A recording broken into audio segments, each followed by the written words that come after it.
பூரா கஞ்சா விற்குது, கடத்தரு பூரா சாராயம் விற்குது. இதையெல்லாம் காவல்துறை கண்டுகொள்ளவில்லை.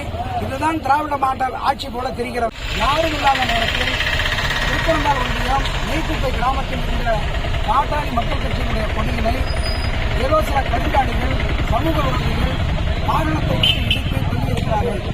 இதை கண்டித்து இன்றைக்கு ஆர்ப்பாட்டம் நடைபெற்றது, சாலை மறியல் நடைபெற்றது. இதை காவல்துறை நடவடிக்கை எடுப்பதாக சொல்லியிருக்கிறார்கள். இன்று மாலை 6 மணிக்குள் சம்பந்தப்பட்ட வண்டியையும் குற்றவாளிகளையும் காவல்துறை கைது செய்யாவிட்டால் நாளை காலை 10 மணி அளவில் என்னுடைய தலைமையில் பந்தநல்லூர் காவல் நிலையத்துக்கு முன்னால் மிகப்பெரிய முற்றுகை போராட்டத்தை நடத்துவோம். இந்த பகுதியில் தெரு பூரா கஞ்சா விற்குது, கடத்தரு பூரா சாராயம் விற்குது. இதையெல்லாம் காவல்துறை கண்டுகொள்ளவில்லை. இதுதான் திராவிட மாடல் ஆட்சி போல தெரிகிறது.